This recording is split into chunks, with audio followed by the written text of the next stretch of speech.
निर्जला एकादशी एक ऐसा पर्व जो केवल उपवास नहीं बल्कि आत्मसंयम, त्याग और भक्ति का प्रतीक है।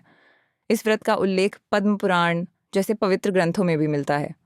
अब सुनिए इस पावन व्रत की पौराणिक कथा। भीम और वेदव्यास संवाद कथा महाभारत काल की है। बलवान और वीर योद्धा भीमसेन खाने पीने में अत्यंत रुचि रखते थे। एक दिन उन्होंने अपने पितामह वेदव्यास जी से कहा, पितामह, मैं एकादशी का व्रत नहीं रख पाता, मुझे बहुत भूख लगती है, पर मैं भी पुण्य कमाना चाहता हूँ, क्या कोई उपाय है?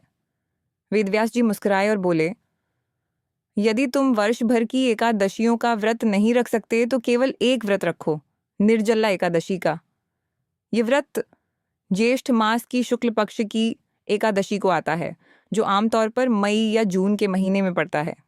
इस दिन न भोजन किया जाता है, न जल ग्रहण किया जाता है। इस व्रत का पालन करने से सभी एकादशियों का फल एक साथ प्राप्त होता है। भीम का कठोर संकल्प। भीमसेन ने ठान लिया, मैं यह व्रत करूंगा, न अन्न लूंगा न जल।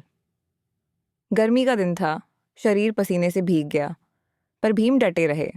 पूरे दिन उन्होंने बिना जल और अन्न के व्रत किया और रात भर भगवान विष्णु का नाम लिया। अगले दिन द्वादशी को उन्होंने तुलसी जल और फल से व्रत का पारण किया। वेद व्यास जी का आशीर्वाद। वेद व्यास जी ने कहा, हे भीम, तुम्हारा ये व्रत अत्यंत पुण्यदायक है।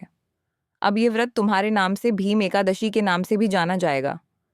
जो कोई भी इसे श्रद्धा से करेगा उसे 88,000 ब्राह्मणों को दान देने के बराबर फल मिलेगा। ये व्रत पापों का नाश करता है, स्वर्ग की प्राप्ति देता है और मोक्ष का मार्ग खोलता है। व्रत की विधि, शास्त्र सम्मत विवरण। इस दिन ब्राह्म मुहूर्त में उठकर स्नान करना चाहिए। फिर भगवान विष्णु की पूजा करनी चाहिए तुलसी पत्र, दीप, धूप, पुष्प और प्रसाद के साथ। भगवत गीता का पाठ इस दिन विशेष पुण्यदायक माना जाता है। पूरे दिन जल भी ग्रहण न करें, इसीलिए इसे निर्जला एकादशी कहा जाता है। अगले दिन द्वादशी को व्रत का पारण करें, वो भी केवल सात्विक भोजन के साथ। आधुनिक संदर्भ, सरल और स्पष्ट स्वर में। आज के तेज भागते जीवन में निर्जला एकादशी हमें याद दिलाती है कि कभी कभी त्याग भी जरूरी होता है। यह व्रत सिर्फ परंपरा नहीं बल्कि सेल्फ कंट्रोल, डिसिप्लिन और डिवोशन का अभ्यास है। शरीर की शुद्धि तो होती ही है, पर यह व्रत मन और आत्मा का भी डिटॉक्स है, समापन, शांत और भक्ति भाव में। अगर आप व्रत नहीं रख सकते तो भी इस दिन भगवान विष्णु का स्मरण अवश्य करें, क्योंकि भाव ही सबसे बड़ा व्रत है। निर्जला एकादशी, एक दिन जो आपके जीवन में आत्मिक ऊर्जा, शांति और पुण्य का संचार कर सकता है।